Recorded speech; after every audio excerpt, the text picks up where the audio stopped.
Hello guys, welcome back to my channel. আশা করি তোমরা ভালো আছো। তো এত গরমে আমার পক্ষে ভিডিও এডিট করাটা খুব মুশকিলই হয়ে যাচ্ছিল। সেই কারণের জন্য প্রচুর ভিডিও জমা হয়ে গেছে যেগুলো এডিট করা হয়নি।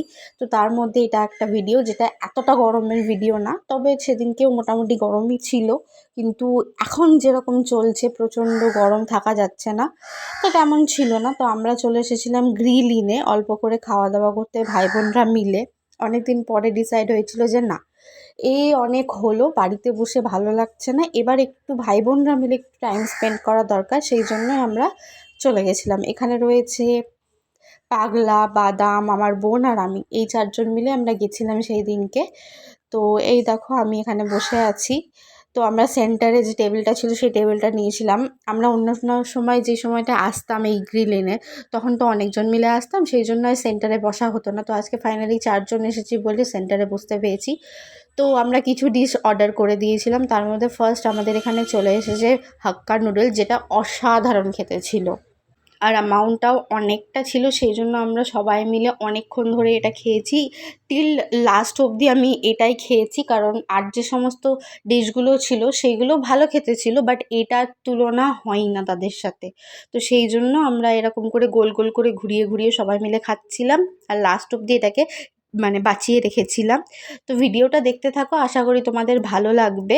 এই গরমের মধ্যে খাওয়া দাওয়া একটু কষ্টকর হলেও কিন্তু খাওয়া দাওয়ার ভিডিও দেখলে না মনটা সত্যি করে ভালো হয়ে যায়। তো আমার তো ভালো লাগেই দেখতে। তো তোমাদের কেমন লাগে না লাগে সেটা কিন্তু কমেন্টে অবশ্যই জানিও। তো কথা বলতে বলতে দেখো সামনেই চলে এসেছে পিৎজা। পিৎজাটা কিন্তু খুব একটা ভালো খেতে ছিল না। আমরা লাইফে যে প্রথম পিৎজাটা খাই সেটা হচ্ছে গ্রিলিনেরই পিৎজা খেয়েছিলাম আমরা। তো সেটা ছিল এই পিৎজাটাই, কিন্তু এটা এখন কোয়ালিটিটা অনেক খারাপ করে দিয়েছে। সেই জন্য আমাদের সেরকম মজাও লাগেনি যে খাবারটা খেতে, পিৎজাটা খেতে। বাট এটা প্রচণ্ড গরম ছিল, আর আমি গরম খাবার খেতে পারি না বলে আমার এখানে অসুবিধা হচ্ছিল। তবুও দেখছিলাম যে ভাই বোনরা সবাই টক টক করে খেয়ে নিচ্ছে বেশ। তো আমিও তার জন্য ওয়েট না করে আমারও মনে হচ্ছিলো যে না, আমিও খেয়ে নিই ওদের সাথে সাথেই।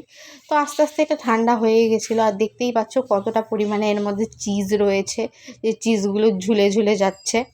আর তারপরে চলে এসেছিলো আমার ফেভারিট পাস্তা, যেটা আগে খেতে অনেকই ভালো ছিল, কিন্তু এখন সামহাউ জানি না কেন অতটাও ভালো লাগলো না আমার। তারপরে নিয়ে নিয়েছিলাম আমরা চিকেন উইংস, যেটা চারজনের জন্য 4 পিসই ছিল। তো সেটাই আমরা এনজয় করে খাচ্ছিলাম। ওরা পাওয়ার সাথে সাথেই তুলে নিয়েছিল, ছবি তোলারও টাইম দিচ্ছিল না। তো আমি বললাম যে একটু আবার তোরা রাখ, হাত থেকে নিয়ে আবার তোরা রাখ, আমি একটু ছবিটা তুলে নিই বা একটু ভিডিও করে নিই, তারপরে তোরা তুলে খা। তো তার জন্যই রেখেছিল। এটা কিন্তু গোছানো, গুছিয়ে যে দেওয়া ব্যাপারটা সেটা কিন্তু ছিল না। আর এই হচ্ছে সেই পাস্তাটার মধ্যে থাকা অলিভটা, যেটা খেতে আমি খুব ভালোবাসি। একটু তিতকুটে খেতে হলেও আমার বেশ ভালোই লাগে খেতে এই অলিভটা। তো আমি পাস্তাটাকে বেশ এনজয় করেই খাচ্ছিলাম, কারণ সামনেখানে চাউমিনটা রাখা ছিল, সেই ভরসাতেই খাচ্ছিলাম যে হ্যাঁ, পাস্তাটা খাওয়ার পর আমি চাউমিনটাও খেতে পারবো। বেশ ভালোই লাগছিল খেতে আমার, অনেক দিন পরে গিয়ে এরকম করে বসে এনজয় করে খাওয়া। বাড়িতে তো টুকটাক খাওয়াই হয়। তো তারপর আমি ভাইকে বললাম যে চল একটু আমার আর বোনের ভিডিওটা করে দে, যে আমরা দুজন মিলে খাচ্ছি। তো ভিডিও করে দিচ্ছিল, ভাবছিলাম যে আদৌ ভিডিও করছে কি করছে না, নিজেরই ছবি তুলছে সেটাই বুঝতে পারছিলাম না। তবে এখানে কী কারণে আমরা হাসাহাসি করছিলাম সেটা আমার আর মনে নেই, কারণ সে তো অনেক দিন হয়ে গেছে, সেই জন্য আর কিছু মনেও পড়ছে না। তো ভয়েস ওভার করে বেশ বুঝতে পারছি যে এখন কী পরিমাণে গরম পড়েছে আর কী পরিমাণে কষ্ট হচ্ছে। তার জন্য সামনেখানে আছে, এটা হচ্ছে বাটারস্কচ শেক, যেটার নাম আমি ভুলে গেছিলাম, সেই জন্য ভয়েস ওভার করতে করতে গিয়ে জিজ্ঞাসা করে আসলাম এটা কী নাম ছিল, কারণ অনেক দিন হয়ে গেছে সেই জন্য মনে ছিল না।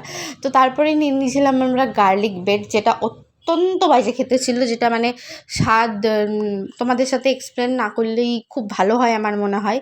কারণ দেখো আমরা যেরকম টিভিতে বা ফোনে দেখি যে গার্লিক ব্রেড অনেক ভালো খেতে হয়, কিন্তু এটা কিন্তু একদমই ভালো ছিল না। আমি এখানে বলছিলামও ওয়েস্ট অফ মানি একদমই। তো যাই হোক, আমাদের মোটামুটি খাওয়া দাওয়া কমপ্লিট হয়ে গেছে। এখানে সবাই হাত ধোয়ার নাম করে ঢুকেছিল, কিন্তু ঢুকে গিয়ে ভেতরে সবাই ছবি তুলে বেরিয়ে এসেছিল, সেরকম কেউ হাত আর ধোয়নি। তো যাই হোক, তা আমাদের খাওয়া দাওয়া কমপ্লিট যেহেতু হয়ে গেছে, সেহেতু আমরা বেরিয়ে যাচ্ছি। অনেকটাই রাত হয়ে গেছিলো, ফার্স্টে বাদামকে ছাড়তে হবে, তো তারপরে আমরা তিনজন মিলে আস্তে আস্তে এগিয়ে যাব বাড়ির পথে। তো দেখা হচ্ছে নেক্সট কোনো ভিডিওতে, ততক্ষণের জন্য টাটা।